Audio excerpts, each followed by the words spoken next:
Brought to you by GTA, your island, your network. The fallout of nuclear testing in the Pacific Islands by the U.S. military shook the island of Guam.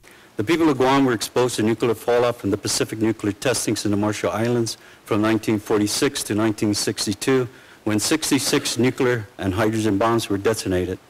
It was without their knowledge and consent that throughout those years they were exposed to ionizing radiation such as iodine-131, strontium-90, and cesium-137.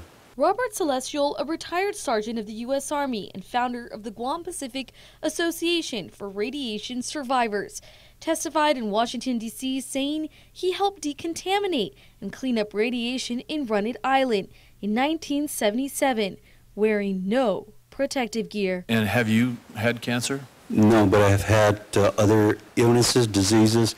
When I left Inuitak, I found myself up here in Wotarit with other Inuitak cleanup veterans, and they were doing tests on us because when I got back to Fort Benning, my whole body turned with like boils and red all over. Mirroring testimony from citizens living in New Mexico, Idaho, and the Navajo Nation, Celestial says radiation has affected generations.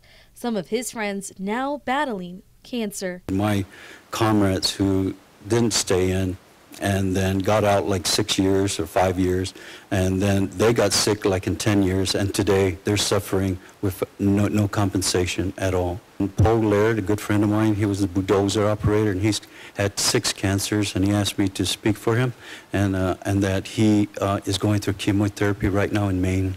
Congresswoman Madeline Bordallo was in attendance, and Vice Speaker Therese Terlahi, who says the hearing was a first.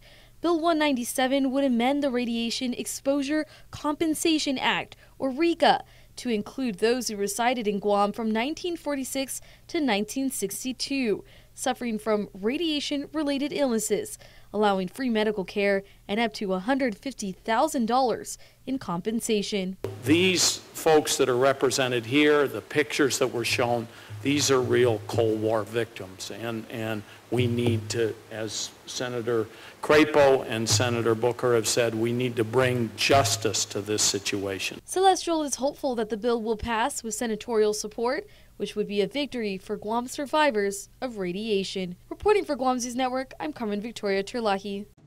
Brought to you by GTA, your island, your network.